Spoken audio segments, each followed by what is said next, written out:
इसको कहते हैं लुड्डी है, कच्चर है हमारा जंग की मशहूरी के लिए। जो हमारा लहचा है ना, ये जंग का मशहूर है। और खुस्सा हो गया, पग हो गई, और जो है चुपटियाँ वो हो गई हैं। ये 40-50 साल हो गया है, ये ऐसा एक काम कर रहे हैं बड़े देख के।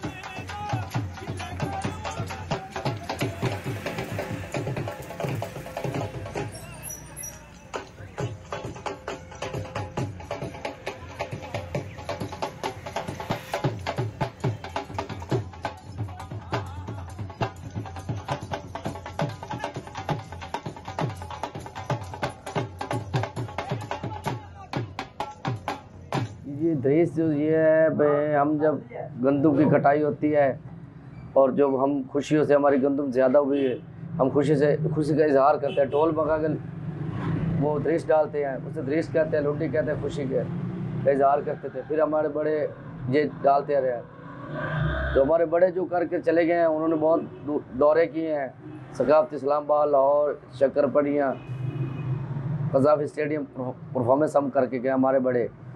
इस काम में मुझे 20 साल हो गए हैं सर। तो अब कैसा दौर आ गया, कभी हमें याद भी नहीं किया है। यहीं पर हम शादी वगैरह पे चले जाते हैं, अब वो भी लॉकडाउन की वजह से हम बैठे हैं भाई, किसी उम्मीद की नहीं है, नज़र आ रही कि कोई इमदाद दे दे।